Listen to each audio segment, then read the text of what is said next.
Hello, my name is Rita Chen Sihua. I'm a freshman, and my student number is 11.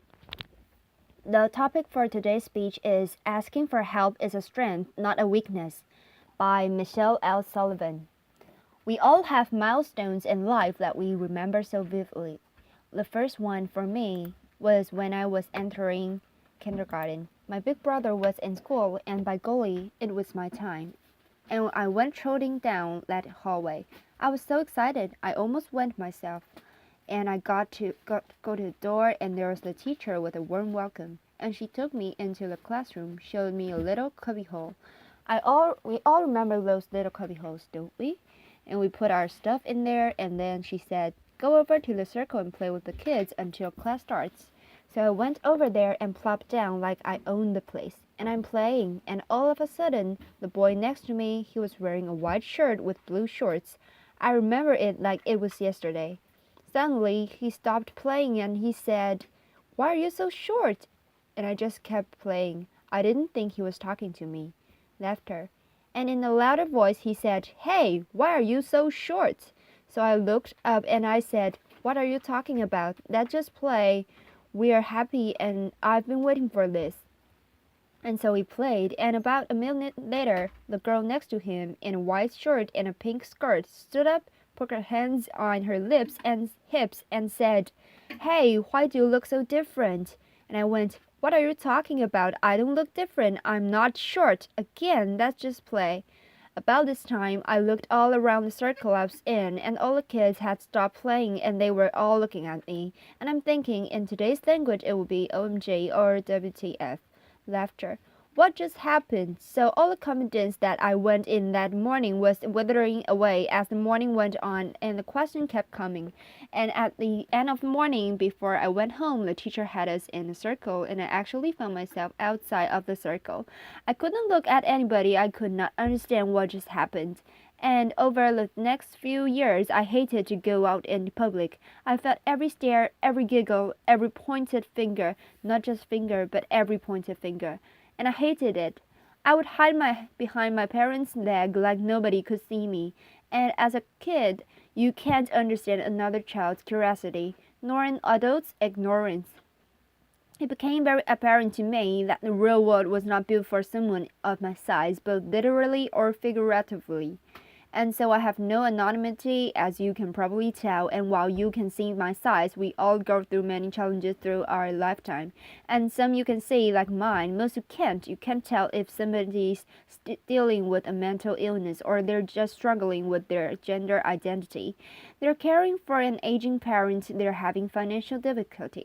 You can't see that kind of stuff. So while you can see one of my challenges is my size, seeing does not mean you understand what it's truly to be me on a daily basis or what I go through. And so I'm here to debunk a myth. I do not believe can walk in someone else's shoes, and because of that, we must adopt a new way of giving of ourselves. Simply stated, I'll never know what it's like to be you, and you'll never know what it's like to be me. I cannot face your fears or chase your dreams, and you cannot do that for me.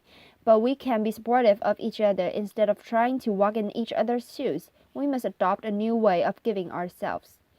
I learned at an early age that I did have to do some things different than most people. But I also learned there were things I was on equal footing with. And one of those was the classroom. Hey, I was equal. As a matter of fact, I excelled in the classroom. This was vitally important. I discovered as I grew older and I realized I wasn't going to be able to do physical job. I needed an education. So I went on and got a university degree, but I felt to be one step ahead of everyone for employment. I needed to have an advanced university degree, so I went ahead and got that. Now I'm ready for my interview. Remember for your first interview? Am I going to wear? What questions? And don't forget that firm handshake.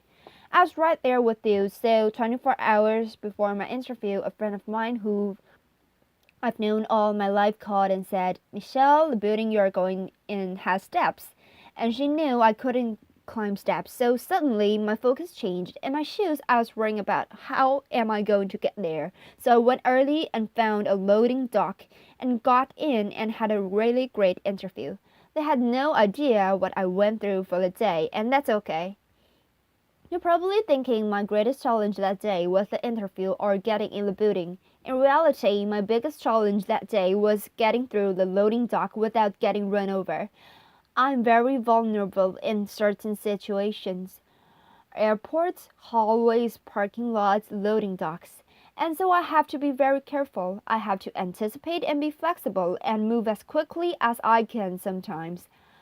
So I got the job, and in my current role, I travel quite a bit, and travel is a challenge for all of us these days.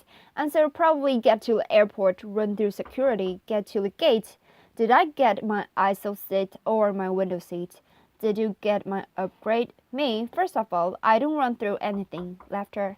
And I especially don't run through the TSA because I get to experience the personnel pat down. I won't comment on that, and then I make my way to the gate, and with my gift of gab that my parents said I was born with, I talk to the gate agent, and then I say, by the way, my scooter weighs this much. I have a dry cell battery, and I can drive it down to the door of the plane. Also, the day before, I had called a city where I'm traveling to find out where I could rent a scooter in case mine gets broken on the way. So in my shoes, it's a little bit different. When I get onto the plane, I use my gift of gab to ask the lady to put my bag up, and they gracefully do. I try not to eat or drink on a plane because I don't want to have to get up and walk on the plane. Nature has its own schedule, and not long ago it knocked and I answered. So I walked up to the front of the plane and gabbed with the flight attendant and said, "Can you watch the door? I can't reach the lock, so I'm here there doing my business." And the door flies open, and there's a gentleman there with a look of horror on his face. I'm sure I had the same look. As I came out, I noticed that he was sitting right across from me, and he's in total, complete embarrassment. So I walked up to him and I quietly go, "Are you going to remember this as much as I am?" Laughter. And he goes, "I think so." Laughter. Now, while he's probably not talking about publicly, I am. Laughter. But we talked for the rest of the flight and we got to know each other, our families, sports, work, and we landed. He said, "Michelle, I noticed someone put your bag up. Can I get that for you?" And I said, "Of course, thank you." And we wished each other well. And the most important thing that day was that he was not going to leave with that embarrassment. Next experience of embarrassment, he won't forget it, and neither will I. But I think he will remember more our chat and our different perspectives.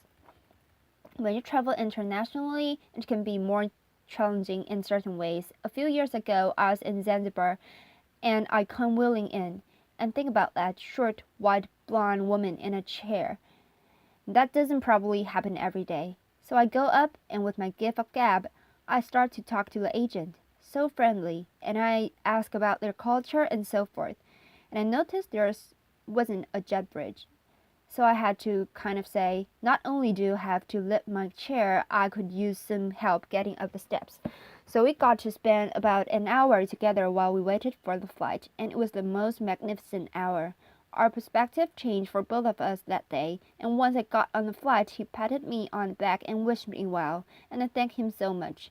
And again, I think he's going to remember the experience more than when I first came in, and there was a bit of hesitation. And as you notice, I get a lot of help. I would not be where I am today if it was not for my family, my friends, my colleagues, and the many strangers that help me every single day of my life. And it's important that we all have a support system. Asking for help is a strength, not a weakness. A plus. We all need help throughout our lifetime, but it is just as important that we are part of other people's support systems. We must adopt that way of giving back. We all obviously have a role to play in our own successes, but think about the role we have to play in other people's successes, just like people do for me every single day. It's vitally important that we help each other because society is increasingly placing people in solo based on biases and ideologies. And we must look past the surface and be confronted with the truth that none of us what you can see. There's more to us than that, and we're all dealing with the things that you cannot see. So living a life free of judgment allows allows all of us to share those experiences together and have a totally different perspective, just like a couple of people I mentioned earlier in my stories. So remember, the shoes you truly walk in are your own. I cannot walk in yours. I know you can't walk in my size. Laughter. But you can try, but we can do something better than that. With compassion, courage, and understanding, we can walk side by side and support one another. And think about how society can change if we all do that instead of judging on only what you can see. Thank you. Applause. Thank you.